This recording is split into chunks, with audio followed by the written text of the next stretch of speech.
the first thing we had to do before we did anything was think in outcomes. That was huge. And I'll give you some examples in your handout in a moment. We had to reorganize our assessment data under outcomes and those big ideas. Now, in English language arts, there's so many outcomes, I had to start to cluster them a little bit. And we have now key concepts, and that can give us a bit of a cluster to look at.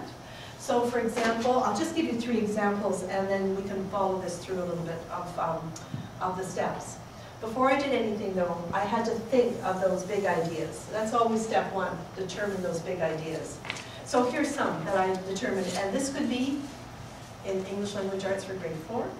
It could be English language arts for grade 10, grade 12. These are big ideas that work throughout our curriculum. Different curricula is different. I'll tell you, once you do this, you'll know your curriculum inside out, and it's wonderful to do it with a department or with a couple of colleagues.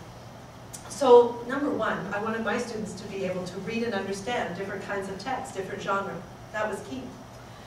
Secondly, another big idea, I had about 5, was to write and communicate in many different forms and formats. So we had the reading big idea, the writing big idea, and then we have our oral language. To work together in a respectful way, that was really important to me because it's right in there. We used to have it under self and society, but it does talk about in the oral language skills section in being a respectful listener and speaker. To explore ideas and accomplish tasks. Okay? So I had to figure out what are some big ideas, and then I had to think about what possibilities could there be that I would have students do. So this is the do. These are like the intentions, and this is the do, the assignments.